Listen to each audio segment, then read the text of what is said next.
안녕하세요. 어제 개떡같이 말하면 개떡같이 알아듣습니다. 읽고 파트너와의 의사소통 연습 해보셨나요? 달라도 너무 다른 파트너들과의 차이를 이해하고 인정하고 파트너들의 마음의 소리를 듣기 위해 노력하는 것에서 제대로 된 의사소통이 가능해지죠. 자기계발 9번째 시간, 지난주 성당에서 시장으로에 이어서 4차 산업혁명 시대에 관한 책 4차 산업혁명 인사이트를 보도록 하겠습니다. 이 책은 4차 산업혁명의 본질을 이해하기 위해 꼭 필요한 개념인 가상성과 물리성을 소개해요.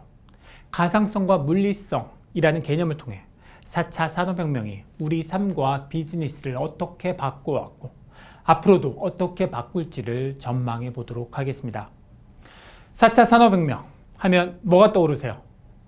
알파고를 비롯한 인공지능, IoT, 로봇, 자율주행차, 드론. 이 가운데 어떤 기술이 우리 삶과 비즈니스를 가장 많이 바꿀까요? 그리고 어떤 식으로 바꿀까요?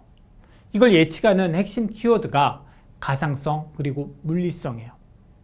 4차 산업혁명의 기본이 되는 컴퓨터 통신 네트워크 소프트웨어는 형태는 달라도 공통점이 있어요.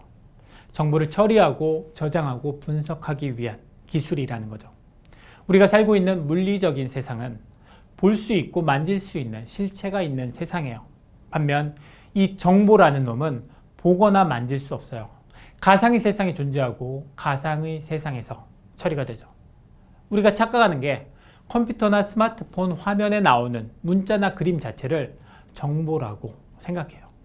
화면에 표시된 문자나 그림은 가상의 세상에 존재하는 정보를 우리가 볼 수 있도록 시각화한 것뿐이에요.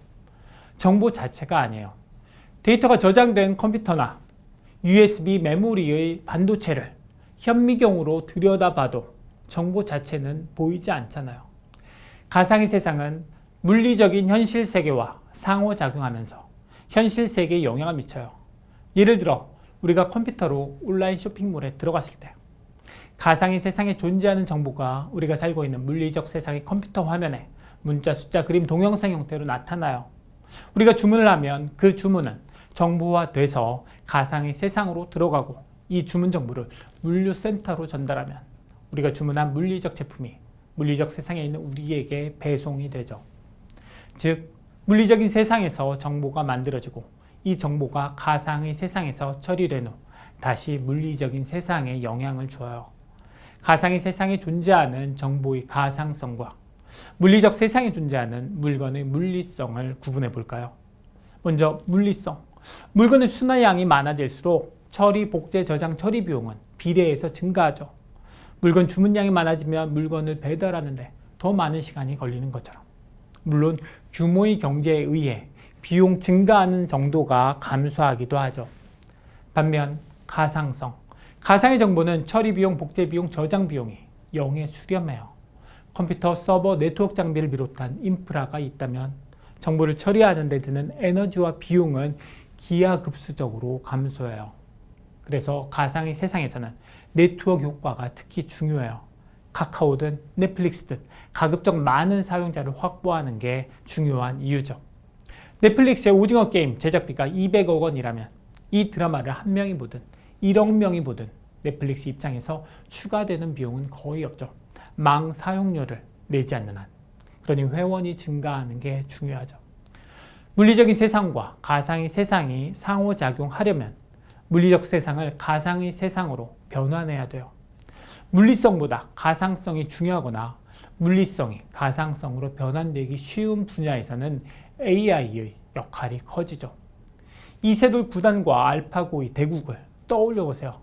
바둑판 위에 가로 19줄, 세로 19줄이 만나는 교차점과 각 교차점 위에 어떤 바둑돌이 있는지가 중요한 정보이기 때문에 이것만 정보화하면 알파고는 잘 작동할 수 있어요. 바둑판의 크기, 무게, 모양도 정보화는 가능하지만 이런 정보는 바둑에서 중요한 정보가 아니기 때문에 정보화할 필요가 없죠.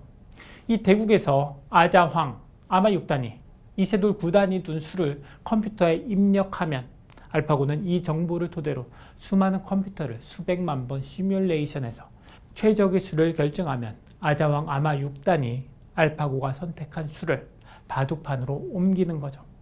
바둑이란 게임은 물리성이 가상성으로 변환되기 쉬운 반면 자율주행차는 이보다 어려워요. 자동차가 운행하는 환경에 대한 정보, 예를 들어 교통 상황, 도로와 횡단보도와 인도 상황, 날씨, 트럭에서 떨어지는 돌과 날아다니는 비닐봉투를 비롯해 안전운전과 관련된 물리적 세상의 변수가 너무 많아요. 이 모든 정보를 완벽하게 정보화하는 게 쉽지 않죠.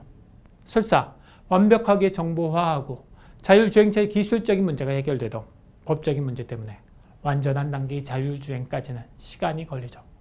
예를 들어 자율주행차가 사고를 냈을 때 누가 사고의 책임을 져야 하느냐, 그것에 따라 도로교통법, 자동차 보험 등의 이슈가 달라지죠. 게다가 자율주행 택시나 자율주행 트럭의 도입은 택시 운전사와 화물트럭 운전사의 일자리 문제와도 얽혀 있어서 풀기가 쉽지 않죠.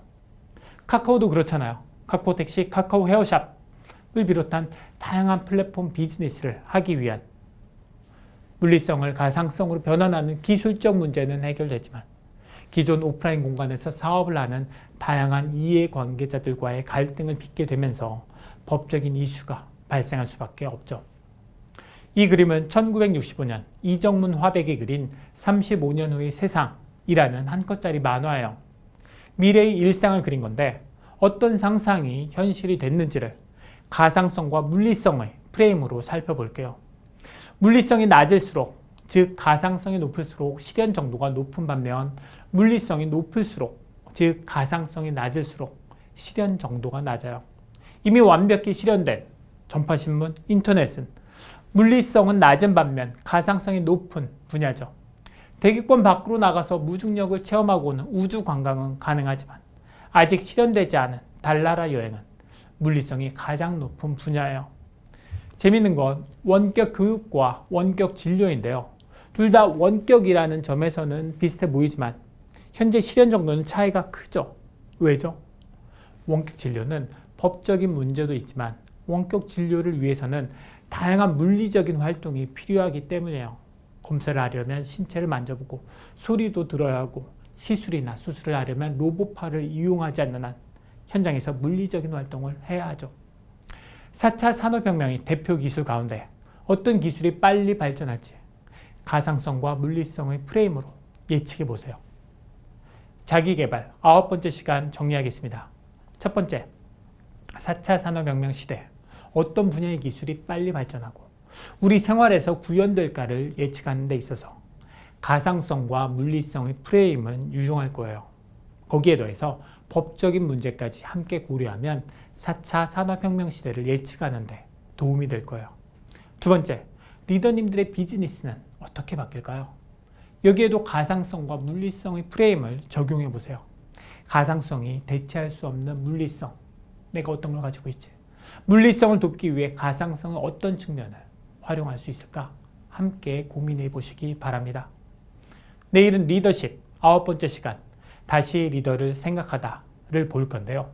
리더십 분야 최고 권위자 존 맥스웰이 제안하는 새로운 리더십이 궁금하신 분은 내일 오시기 바랍니다.